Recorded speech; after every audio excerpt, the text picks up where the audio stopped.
परम पुरुष गुरुदेव जी, जय गुरुदेवय नाम।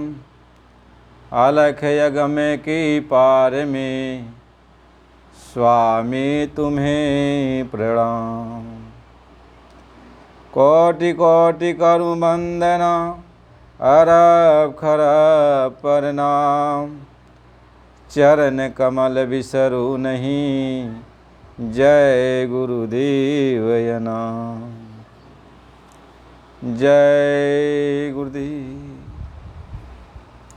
आप सभी प्रेमियों, सत्संग कितने प्रकार का होता है, सत्संग सुनने से क्या होता है, सत्संग कहते किसको हैं, हमें इसे थोड़ा इस पर समझना चाहिए, विचार करना चाहिए। एक बार नारद जी एक गांव में जा रहे थे तो देखें कि एक पड़ोहे का कीड़ा दिखाई पड़ा, तो उसको पड़ोहे से निकालें और उस पर उन्होंने अपनी दृष्टि डाली। तो नारद जी उस पड़ोहे के कीड़े से कहने लगे कि ये बताओ, तुम्हें सत्संग मालूम है? तो पड़ोहे का कीड़ा कहा, नहीं, हमको सत्संग नहीं मालूम है।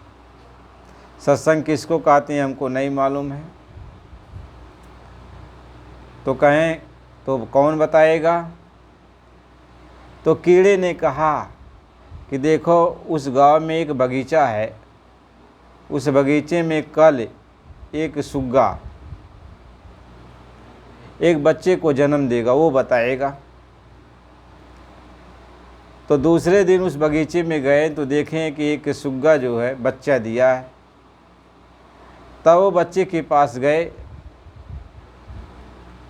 तो बच्चा जो है अब जो है अंडा फूट गया, अब बच्चा जो है निकला। तो नारद जी उससे कहने लगे कि ये बताओ, सत्संग कहते किसको हैं, सत्संग का मतलब क्या है? तो कहा, हम क्या जाने पंछी की जात, हम तो इसके बारे में कुछ जानते नहीं। अगले गांव में एक गरीब परिवार के लोग हैं और वो एक गाय रखे हैं और उनको एक बछड़ा कल जो है बछड़ा जन्म लेगा, तो वो बताएगा। तो चले गए। फिर दूसरे दिन अगले गांव में तो देखें कि बछड़ा जो है जन्म ले चुका है। तो नारद जी अपनी दृष्टि उस पर टिकाएं तो उसको ज्ञान हो गया। तो उससे पूछने लगे कि ये बताओ, सत्संग का क्या फल है, सत्संग कहते किसको हैं, हमको बताओ। तो कहा, हम बछड़े की जात, हम पशु हैं, हम क्या आपको बताएंगे। लेकिन हाँ, आपको जहाँ सत्संग का मतलब समझ में आएगा कोई बताने वाला, वह हम बता रहे हैं। कहें कहाँ? कहें कि अगले गांव में एक ब्राह्मण परिवार है, तो कल एक लड़का जन्म लेगा। तो आप वहाँ जब पहुँच जाइएगा तो नाम संस्कार के लिए लोग लेके आएंगे, तो आप उससे पूछ लेना। तो ठीक उसी समय वो पहुँच गए। नारद जी, लड़का जन्म ले चुका था। लोग पंडित का इंतज़ार कर रहे थे कि पंडित को बुलाया जाए, तब तक नारद जी वहाँ पहुँच गए। तब लोगों ने कहा कि अब तो नारद जी आए हैं, चलो अब इन्हीं से बच्चे का नामकरण करा दिया जाए। तो नारद जी जो है बच्चे को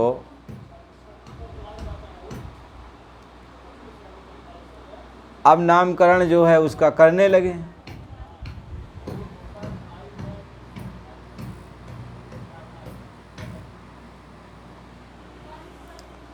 बच्चे को नामकरण करने लगे नारद जी, और बच्चे से पूछ रहे हैं।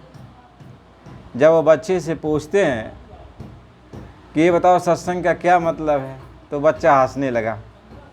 कहा, अभी आपको मालूम नहीं सत्संग का क्या मतलब है? कहें कि नहीं, हमको नहीं पता है। कहें आप ये बताओ आप इसके पहले जो है एक बछड़े के पास गए थे? कहें हाँ। क्या उसके पहले आप जो है एक सुग्गे के पास गए थे? कहें हाँ। कहें उसके पहले आप पड़ोहे के कीड़े के पास गए थे? कहें हाँ। कहें वह कोई और नहीं था, वह मैं ही था जो पड़ोहे का कीड़ा बना हुआ था। लेकिन आपका जब हमको दर्शन मिला, सिर्फ आपका दर्शन मिला, आपकी दृष्टि पड़ी हमारे ऊपर, तो मेरा वह शरीर छूट गया और मैं जो है सुग्गा बन गया। और जब दोबारा आपका दर्शन हमको मिल गया तो सुग्गे की शरीर छूट गई, फिर मैं गाय का बछड़ा बन गया। और जब गाय के बछड़े के पास आप पहुंच गए, दोबारा आपका दर्शन हुआ, तो वहाँ मेरी शरीर छूट गई। अब मुझे ये मानव शरीर मिल गया, अब यहाँ आपका दर्शन हो गया। तो आपके दर्शन का ये प्रभाव है, महापुरुष के दर्शन का ये प्रभाव है। तो महापुरुष का यदि साथ मिल जाए तो फिर क्या नहीं हो सकता है। इसलिए महापुरुष समझाते हैं, तात स्वर्ग अपवर्ग सुख धरहीं तुला एक अंग, अतुलहीन ताहि सकल मिली, जो लव हैं सतसंग। कहें सातों स्वर्ग अपवर्ग जो कुछ भी है सबको एक तराजू में रख दो, सब कुछ को एक तराजू में रखो और दूसरे तराजू में एक लव भर का थोड़ी समय का सत्संग रख दो। जब थोड़ी समय का आप सत्संग रख दो पल भर का, तो भी उसके बराबर नहीं है। लव भर का जो सत्संग है उसके बराबर ये स्वर्ग वैकुंठ आदि सारे लोग और जितना भी है कुछ भी नहीं है। तो सत्संग की महिमा है। कह सत्संग की महिमा रघुराई, और वेद पुराण उपनिषद गाई।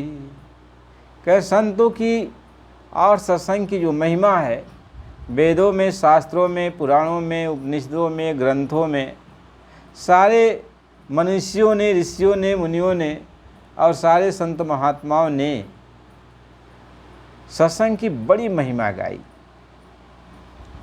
और सत्संग की महिमा इतनी बड़ी कि लोग गा नहीं पाए, कोई गा नहीं पाया। सत्संग वो है। सत्संग 4 प्रकार का होता है। सबसे उच्च कोटि का जो सत्संग होता है, सत्संग का मतलब ये होता है सत्य का साथ मिल जाए, यानी सत्य स्वरूपी परमात्मा का साथ मिल जाए। सत्य परमात्मा है, उसका हमें साथ मिल जाए। तो परमात्मा को किसी ने तो देखा नहीं कि हम परमात्मा को खोजकर उनका साथ कर लें, लेकिन धर्म ग्रंथों में, शास्त्रों में, पुराणों में, उपनिषदों में ये बयान किया जाता है कि महापुरुष भगवान जब भी आता है तो संतों के रूप में आता है। तो जब भगवान संत के रूप में आते हैं तो हम जब खोजेंगे तो पुण्य पुंज बिनु मिलहि न संता, और सतसंगति संसृत करियंता।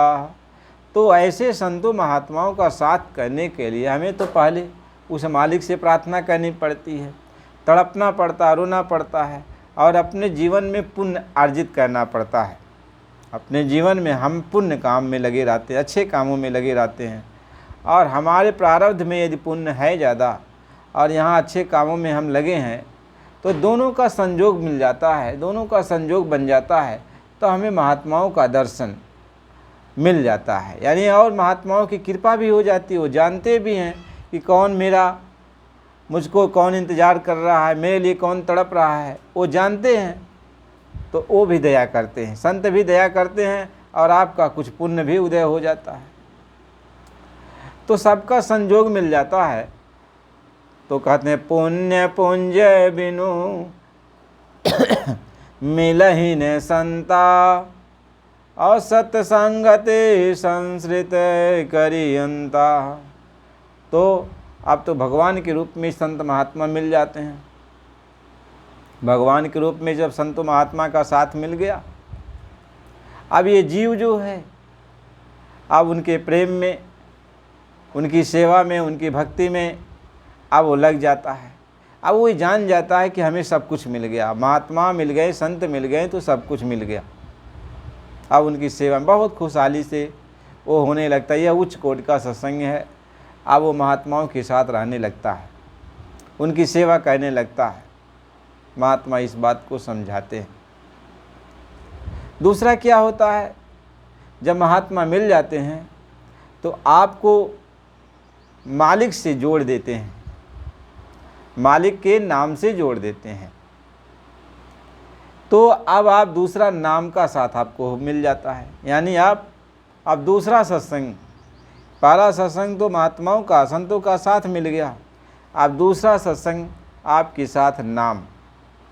अब रात दिन हमेशा जब जब ख्याल आता है आप नाम का सिमरन करते हो, भगवान के नाम का सिमरन करते हो, यानी उनका साथ, उनको साथ लिए हो।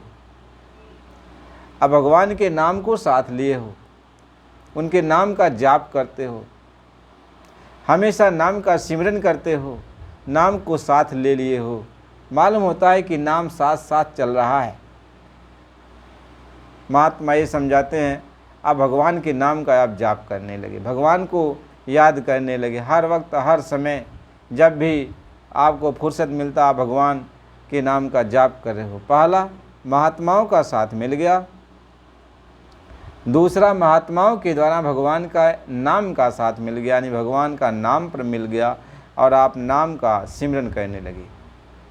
तीसरा, नाम का सिमरन करते करते करते करते करते करते वह नामी जिसका नाम है वो प्रकट हो जाता है, उसकी धुनकारें आने लगती, उसकी आवाज़ें आने लगती है, तो आप नाम से जुड़ जाते हो, यानी उसकी आवाज़ से जुड़ जाते हो, उसके शब्द से जुड़ जाते हो। भगवान की आवाज़ से, भगवान की जो आवाज़ दे रहा उस आवाज़ से आप जुड़ जाते हो, शब्द से जुड़ जाते हो। यह सत्संग तीसरा हो जाता है। यह तीसरा सत्संग हो जाता है, यानी सत्य का आप साथ कर रहे हो। पहला महात्माओं का साथ मिल गया, दूसरा उनके द्वारा भगवान का नाम मिल गया, और तीसरा आप भगवान की जो आवाज़ निकल रही है, भगवान के मुख से जो भगवान जो बोल रहे हैं उस आवाज़ से आप जुड़ गए। अब ये तीसरा सत्संग हो गया। कहीं अब उनकी आवाज़ को सुनते सुनते सुनते सुनते, भगवान की आवाज़ को सुनते सुनते आप उसी आवाज़ में आप लय हो जाओगे। कहीं पारस में और संत में बड़ो अंतरो जान, ओ लोहा कंचन करी और गुरु कर ले आप समान। कहते पारस में और संत में यही अंतर है। पारस तो लोहे को सोना बना देता है, लेकिन पारस नहीं बना पाता। लेकिन संत जब नाम देते हैं शिष्य को, नाम के द्वारा, नाम का सिमरन करके वह अंदर में नामी की आवाज़ को पकड़ लेता है, और जब नामी की आवाज़ को पकड़ लेता है, उसकी आवाज़ को सुनते सुनते उसकी आवाज़ में लय हो जाता है। अब जब उसकी आवाज़ में लय हो जाता है तो नामी प्रकट हो जाता है, जिसका नाम है वो मालिक प्रकट हो जाता, भगवान का दर्शन मिल जाता है। कहते हैं चौथा सत्संग होता है भगवान का दर्शन हो जाना, भगवान में मिल जाना। कहे मैं मिल जाई पाए पिया अपना, तब मेरी पीर बुझानी। यानी मैं अपने पिया में मिल गई, मेरी दर्द ख़त्म हो गई। अब ये सत्संग है, महात्मा ये समझाते हैं। और आप ये बड़े भाग से मिलता है, ऐसा नहीं कि ऐसे ही मिल जाता है। सत्संग करते करते करते करते बहुत समय बीत जाता है, लेकिन हमको लाभ इसलिए नहीं होता कि हम अपने अंदर की जो बुराई को छोड़ना नहीं चाहते। हम अपने ऊपर विष्णु का मैल ओढ़े रहते हैं। और विष्णु का मैल क्या है? जब हम महात्माओं के पास जाते हैं तो विष्णु का मैल ये है कि हमारे अंदर एक प्रबल इच्छा होती है। ये प्रबल इच्छा होती है दुनिया की वासना, यानी दुनिया की जो कामना है, हम दुनिया की इच्छा को पूरी कराने के लिए, दुनिया की जो कामना है उसको पूरी कराने के लिए महात्माओं के पास जाते हैं। महात्मा तो मिल गया, भगवान तो मिल गया, संत मिल गए, सत्य मिल गया, लेकिन अब हम पर्दा ओढ़ करके, यानी वासनाओं का, इच्छाओं का एक पर्दा ओढ़ करके हम उनके पास जाते हैं, उनकी सेवा करते हैं। तो इसी इच्छा से हमारी ये इच्छा पूरी हो जाएगी, हमारी ये कामना पूरी हो जाएगी।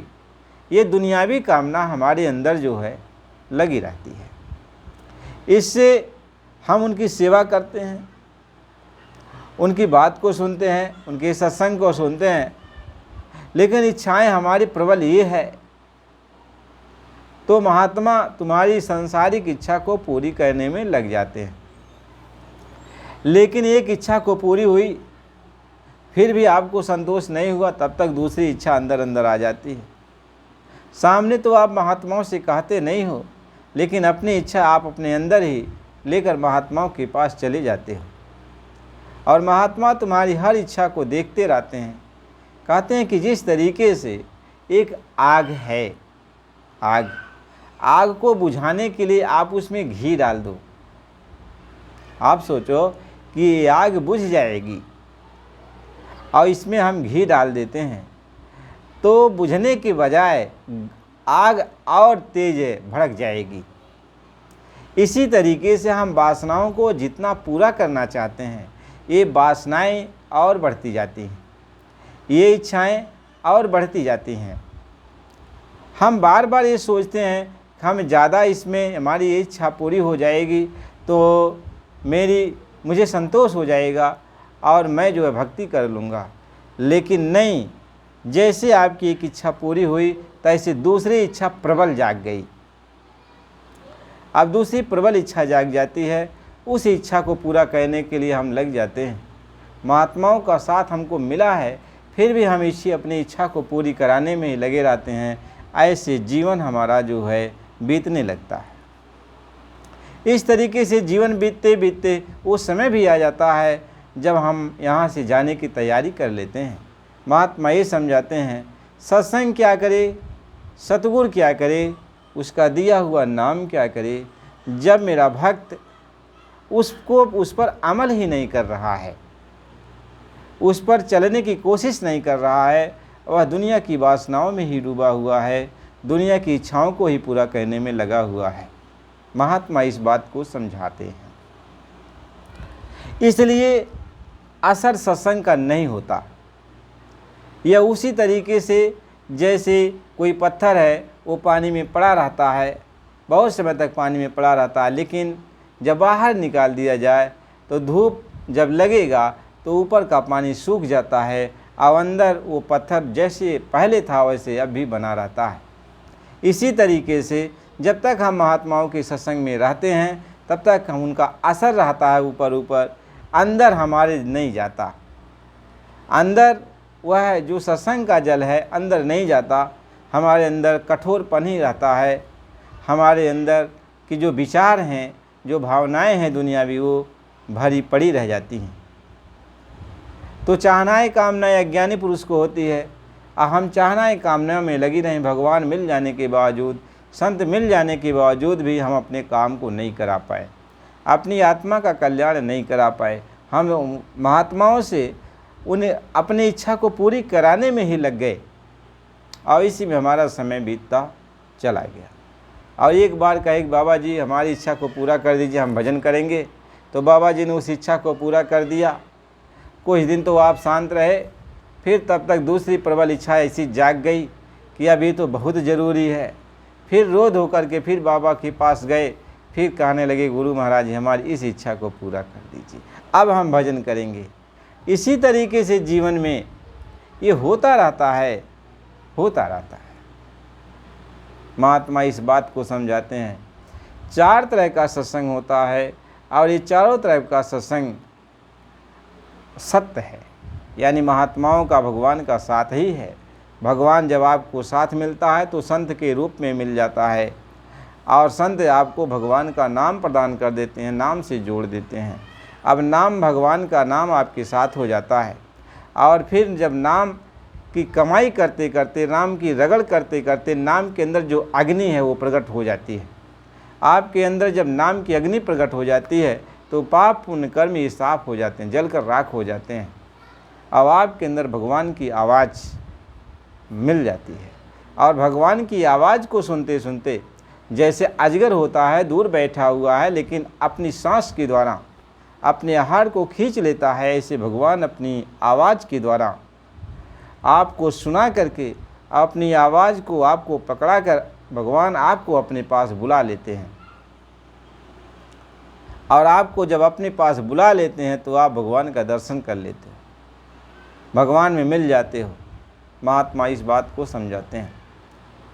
तो सत्संग ये है, तो हमें सत्संग करना चाहिए।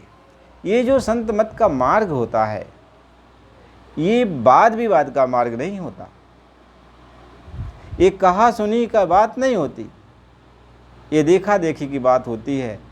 यह वाद विवाद का नहीं, ये करनी का मार्ग होता है। यदि आपको सच्चे संत महात्मा मिल जाएं तो जो भी वो रास्ता बता दें तो आप लग कर उसकी कमाई में लग जाओ, उसकी कमाई करो।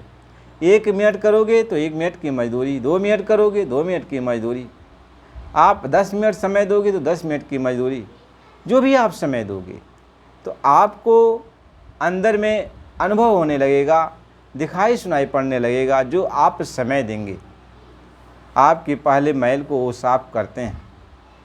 ये नहीं है तुरंत दिखाई पड़ जाता है, सुनाई पड़ जाता है, नहीं, उसमें समय लगता है और समय भी इतना ज़्यादा नहीं लगता। आपके लगन के ऊपर है। यदि आपका लगन पक्का है और लगन से लग गए तो मैल जल्दी साफ़ हो जाती है, और लगन यदि कच्चा है तो कभी किया कभी नहीं किया तो ज़्यादा समय लग जाता है। लेकिन भगवान का दर्शन तभी होता है जब आपके ऊपर लगी हुई जो मैल है ये साफ़ हो जाती है। तो महात्मा ये समझाते हैं जब संत मिल जाते हैं तो आपको अपने सत्संग के द्वारा दर्शन दे करके और नाम की कमाई करा करके शब्द धुन को सुना करके आपकी मैल को हर तरह से साफ करने लगते हैं, हर तरह से वो साफ करते हैं। और जब आप साफ़ सुथरे हो जाते हो तो बच्चे को साफ़ सुथरा करके सिंहासन पर बैठा दिया जाता है कि आप बैठे हो, अब इस कुर्सी पर आप बैठो।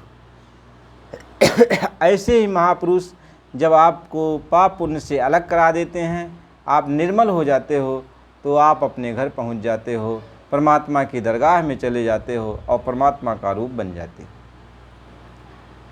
इसलिए हमें सत्संग की बड़ी ज़रूरत पड़ती है और सत्संग हमें करना चाहिए, और महात्माओं का साथ ही तो सत्संग है।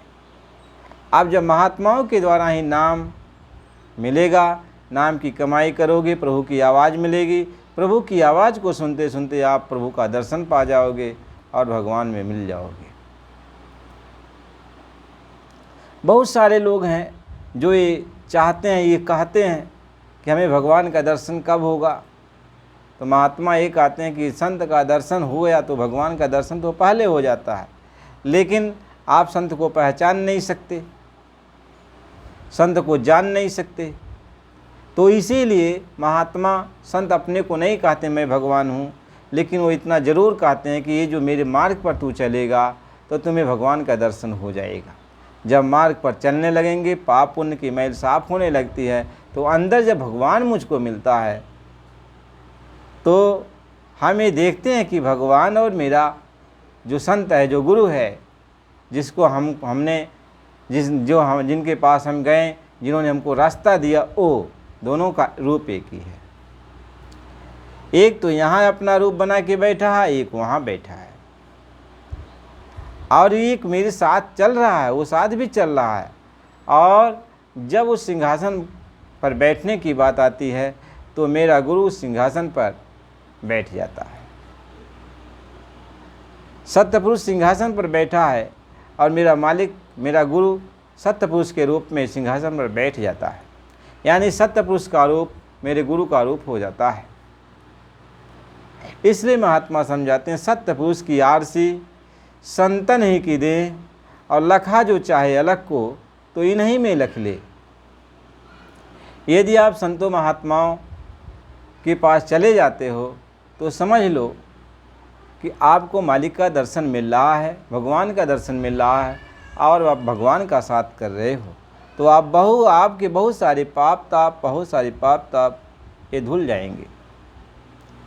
एक छोटा सा वाकया है संत अमरदास जी महाराज का। संत अमरदास जी महाराज 22 बार तीर्थ यात्रा किए थे, भगवान की खोज में, भगवान की तलाश में। वो किसी को अपना गुरु तो बनाए नहीं, लेकिन भगवान की खोज में सारे तीर्थाटन किए और उनकी उम्र 80 साल की हो गई, लेकिन भगवान का दर्शन तो मिला नहीं। लेकिन अच्छे काम करने के कारण उनके शरीर में बड़ा तेज आ गया, उनके अंदर शक्तियाँ आ गई, ताकत आ गई। जो भी उनको देखता तो यही समझता कोई ये महात्मा है, कोई ये महापुरुष है। ऐसे एक बार अंतिम बार में वापस आए रहे थे तो इनको प्यास लगी, तो रास्ते में एक आश्रम था, उस आश्रम में कुआं था। तो पहले के लोग अपना जो है कमंडल, अपना डोरी साथ में रखते थे पानी निकालने के लिए। तो उन्होंने देखा यहाँ कुआं है और पानी निकाल कर थोड़ा पानी पी लें। तो जैसे उन्होंने जो है रस्सी लटकाई, कुएं से पानी निकाला और पानी निकाल कर पिया, तब तक वो तो पी गए। लेकिन रात का समय था, तो लेकिन जब कुएं में उनका जो है कमंडल गया और कमंडल से जब वो पानी निकालें तो आवाज़ आई, तो वो आवाज़ आश्रम में गई। तो आश्रम के जो पहरेदार लोग थे वो जाग गए, और जाग गए तो सूचना दिया गुरुजी को जो उस आश्रम में थे।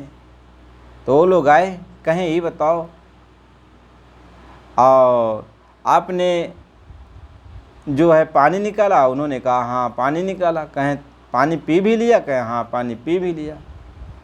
तो कहें तो आपने तो बहुत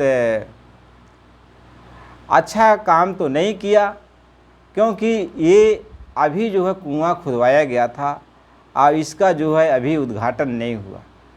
अभी हमारे गुरुजी ने इसके जल को मतलब स्पर्श नहीं किया।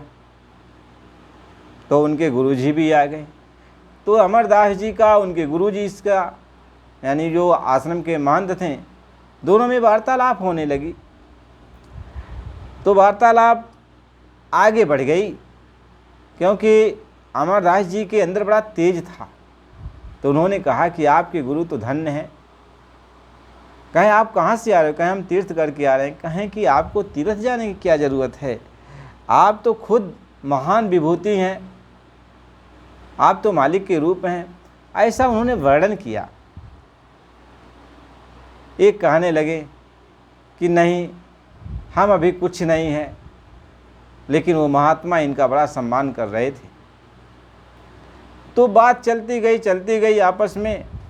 बस प्रकरण इस बात का आ गया कि उस महात्मा ने अमरदास जी से पूछ लिया कि ये बताओ तुम्हारा गुरु कौन है? गुरु कौन है? तो अमरदास जी ने कहा कि अभी तक तो हमने गुरु धारण ही नहीं किया, गुरु की खोज में निकला, लेकिन कोई गुरु हमको मिला नहीं। महात्मा इस बात को समझाते, वही महात्मा जो अमरदास जी की प्रशंसा कर रहे थे, वही अमरदास जी को लांछना लगाने लगे। कहीं एक तो मेरे कुएं का पानी पी लिया, मेरे कुएं का पानी तूने अपवित्र कर दिया, और दूसरा तू निगुड़ा आदमी और मेरे सामने आया और तुम्हारा दर्शन करके कितना बड़ा पाप चढ़ गया। कहीं कबीर निगुड़ा ना मिले, पापी मिले हजार, एक निगुड़ा के शीश पे लख पापन का भार। अब बहुत भला बुरा कहा। इसके बाद गुरु अमरदास जी वहाँ से चल दिए, और उन्होंने तय कर लिया कि जब तक मुझे कोई पूरा संत सद्गुरु नहीं मिलेगा, तब तक आज से न मैं पानी पीऊँगा, न मैं खाना खाऊँगा। वो अपने घर चले आए, घर पे पहुँच गए। तो जब घर पे पहुँच गए तो उस दिन तो इनको भोजन करने के लिए रात में लोगों ने कहा, तो इन्होंने कहा नहीं, हम भोजन नहीं करेंगे, हमारी तबीयत कुछ ठीक नहीं है, हम भोजन नहीं करेंगे।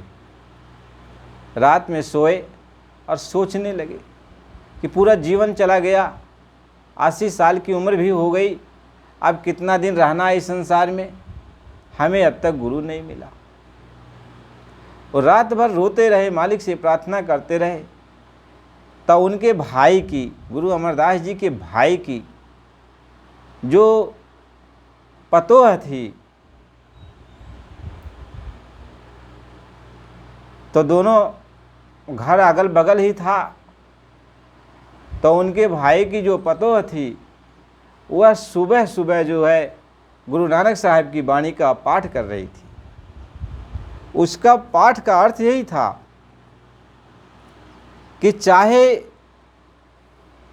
इस धरती पर हजारों सूरज उदय हो जाएं, हजारों चंद्रमा उदय हो जाएं, सभी तारागण उतर जाएं यहाँ पे इस धरती पे, सारी जगह आग लगा दिया जाए सब वन पर्वतों में, लेकिन जब तक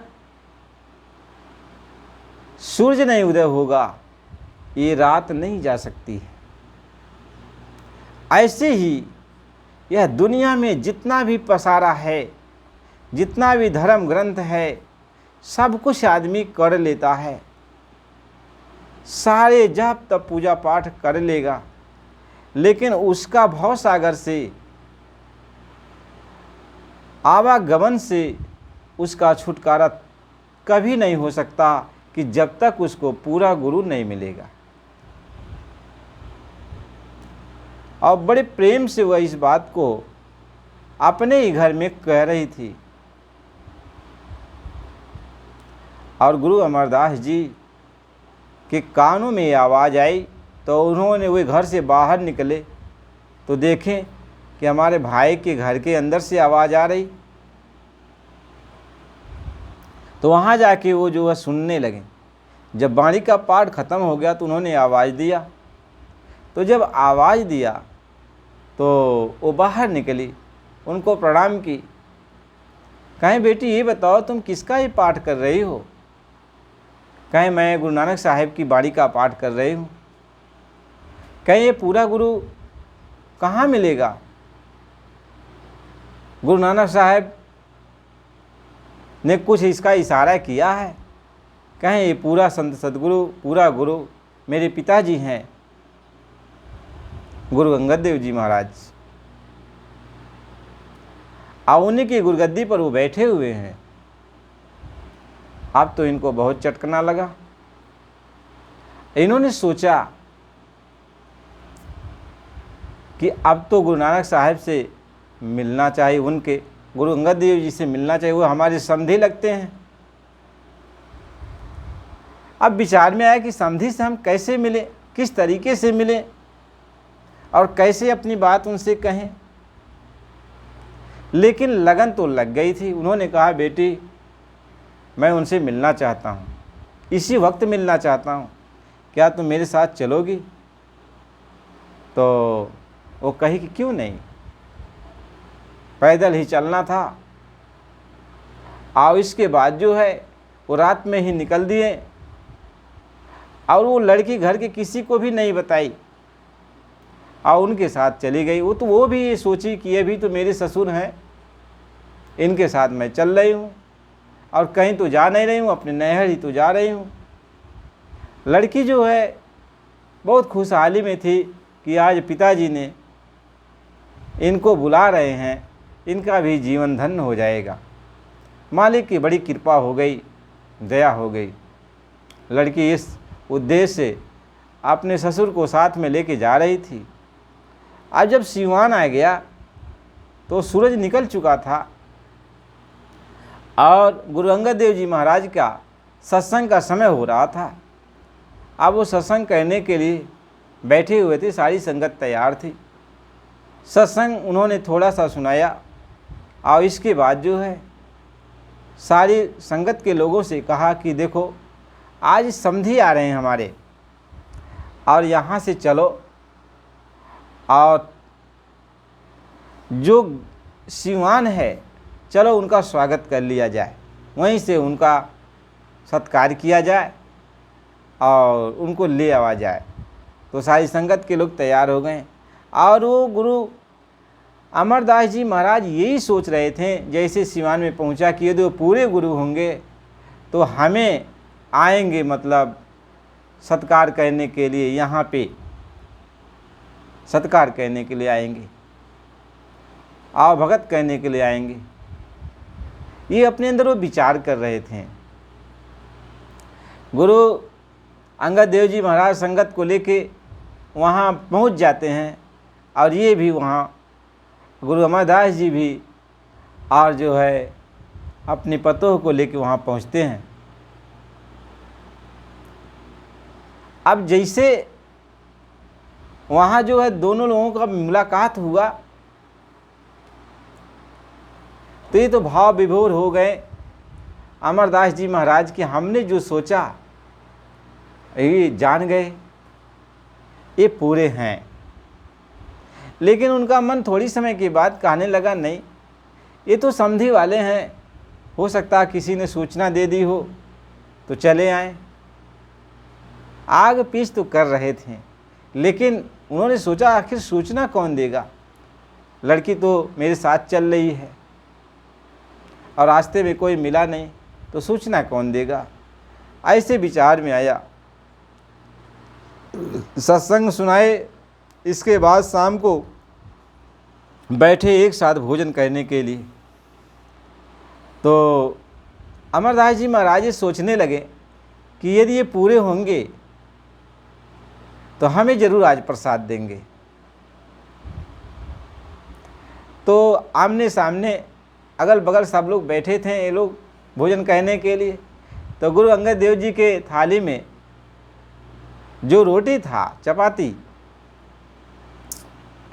तो भोजन करने के पहले उन्होंने उसमें से निकाला रोटी और अमरदास जी को उनके थाली में रख कर कहा कि ये प्रसाद है, आ इसको खा लो। अब जब ये बात वो सुने अमरदास जी महाराज, तो अमरदास जी महाराज क्या खाना था, क्या कुछ करना था, वो वहीं पे वहीं उनके चरणों पर गिर पड़े और लगे रोने। और इन्होंने तो उठा लिया, कहा अरे नहीं आप मेरे चरणों पर क्यों पड़ते हो, आप तो लड़की वाले हो, लड़के वाले हो, आप तो समझी हो। कहें नहीं, यहाँ समझी, यहाँ रिश्ते की कोई बात नहीं है, आप तो मेरे कुल मालिक हो, प्रभु हो, आप मुझे अपना लो। बहुत जो है अंगद देव जी ने समझाया कि दुनिया क्या कहेगी कि ये अपने समधी को अपने यहाँ रखे हुए हैं, दुनिया क्या कहेगी क्या नहीं कहेगी। बहुत समझाया ऊंच नीच, लेकिन अमरदास जी नहीं माने और उनके चरणों पर गिर करके जो है विनती प्रार्थना करने लगे कि मुझे स्वीकार कर लीजिए। गुरु अंगद देव जी महाराज ने कहा ठीक है। उन्होंने अपनी संगत में उनको स्वीकार कर लिया और आश्रम पर वो रहने लगे। ऐसे कुछ दिन बीता तो अंगद देव जी से महाराज से अमरदास जी महाराज ने कहा कि सरकार मैं आपकी सेवा करना चाहता हूँ। कह रहे अरे आप तो समधी हो, आप मेरी सेवा क्या करोगे। कहे नहीं मैं आपकी सेवा करना चाहता हूँ। बहुत जिद कर लिया तो कहे ठीक है, यहाँ से कुछ दूरी पर 1-2 किलोमीटर की दूरी पर एक कुआं है, वहीं से पानी आता मुझे नहाने के लिए, तो आप पानी ले आना। अमरदास जी महाराज नंगे पांव और उल्टे जाते थे ताकि कि गुरु की तरफ हमारी पीठ न पड़ जाए, और उल्टे जाते थे। और इसके बाद कुएं से पानी भर कर लाते थे और सीधे पैरों से आते, उल्टे पैरों से जाते और सीधे पैरों से आते थे। और गुरु अमरदास जी महाराज को स्नान कराते थे। ऐसे कुछ दिन बीत गया, बरसात का मौसम था, रास्ते में एक जुलाहे का मकान पड़ता था। अब ये रात में ही पानी लेके आते थे और बारिश हो रहा था। तब तक अब जो है पहले ज़माने में लोगों की जो है मिट्टी की भीत होती थी, तो वह पानी से गल गई जुलाहे की भीत और गिर गई। तो उसी समय अमरदास जी महाराज पानी लेके आ रहे थे, तो जुलाही ने कहा कि भीत गिर गई है, दीवार गिर गई। कहा नहीं पगली, दीवार नहीं गिर गई है। अरे वो जो है ना अमरदास, जो यहाँ पे अपने समधी के टुकड़ों पर पल रहा है, वही गिरा होगा। अमरदास जी ये सुन गए। उन्होंने झल्ला कर कहा कि नहीं, मैं गुरु वाला हूँ, मैं टुकड़े पर नहीं, मैं गुरु वाला हूँ। वो मेरे गुरु हैं, वो मेरे गुरु हैं, उनको मैंने सब कुछ कुर्बान कर दिया है। और तू पागल हो गया है जो इस तरीके से बात करता है। इतना कहना था कि वह जुलाहा का दिमाग जो है फेल हो गया कि आखिर ये क्या बोल रहे हैं। और वो जो जुलाहिन थी वह पागल हो गई। तो जुलाहा उस जुलाहिन को लेकर हमारा गुरु अंगद देव जी के पास गया। कहा कि तुम्हारे टुकड़ों पर पड़ने वाले तुम्हारे इस समधी ने पता नहीं क्या जादू टोना कर दिया कि मेरी जुलाही पागल हो गई। अमरदास जी को बुलाया गया। अमरदास जी आए और गुरु अंगद देव जी ने कहा कि आपने कुछ कहा। तो उन्होंने सही बातें बताई कि ऐसी बात थी, हमने उसको झल्लिए कहा था। झल्लिए का मतलब होता पगली। तो कहा ठीक है। अमरदास जी से कहा आप अपना जूता निकालो और इसके माथे पर 2-3 जूता मारो। और जूता निकाला और जुलाहिन के माथे पर 2-3 जूता जब उसने मारा तो उसका पागलपन ठीक हो गया। गुरु अंगद देव जी महाराज ने कहा कि आप मेरे लिए ये सब काम करते हो, अब मेरा भी नंबर आ गया। कह नजर जब मुर्शद ने की, नजर जब मुर्शद ने की, तो कतरे से दरिया कर दिया। बंदे का बंदा जब मिला, बंदे से मौला कर दिया। अंगद देव जी महाराज अमरदास जी को अपनी छाती से लगा लेते हैं। कहते हैं कि आज तू मेरे में ले और मैं तुम्हारे में ले, यानी पूरा कर दिया, पूरा कर दिया, पूरा कर दिया, पूरे हो गए। पलक झपकते ही उन्होंने पूरा कर दिया। अब गुरु अंगद देव जी महाराज गुरु अमरदास जी महाराज को अपनी जगह पर नियुक्त कर दिया, यानी अब वो जानशीन बना दिया, कुल मालिक का रूप हो गए। ये तो कहें गुरु की मौज में सबको जिसे चाहे करे गुरुमुख। गुरुमुख हो तन धन से गए तब 3 गुण तन से। तो जब आप गुरुमुख हो जाओगे, तन मन समर्पित करोगे, उनके हवाले हो जाओगे, तब आप तो गुरुमुख हो जाओगे। गुरुमुख होए गुरु आज्ञा वर्ते, और गुरुवर्ती एक क्षण में तरते, तो एक क्षण में वो पार हो जाते हैं। हम सारी संगतों से प्रार्थना करते हैं, विनती करते हैं, सत्संग सुनो और अपने अंदर गुनो और अपनी रहनी गहनी को बदलो और मालिक के प्रेम प्यार में लग जाओ और भजन करो। गुरु महाराज ने 3 तिरवाचा सबसे लिया था कहे भजन करो भजन करो भजन करो। क्या भजन करो, तुम मेरी एक बात को मान लो और मैं तुम्हारी सब बातों को मान लूँगा। गुरु महाराज जी ने कहा कि तुम मेरी एक बात को मान लो, मैं तुम्हारी सब बातों को मान लूँगा। गुरु महाराज जी ने कहा कि तुम भजन करो भजन करो भजन करो। तुम भजन करो तो मैं तुम्हारी सब बातों को मान लूँगा।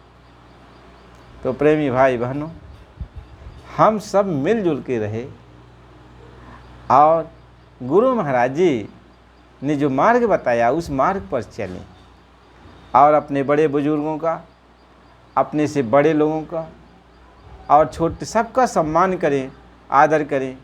संतों महात्माओं का सम्मान करें। सभी महापुरुष अपनी जगह पर ठीक हैं। अब आप भजन करो। आप सबसे निवेदन है कि आप लोग चैनल को लाइक करो, सब्सक्राइब करो।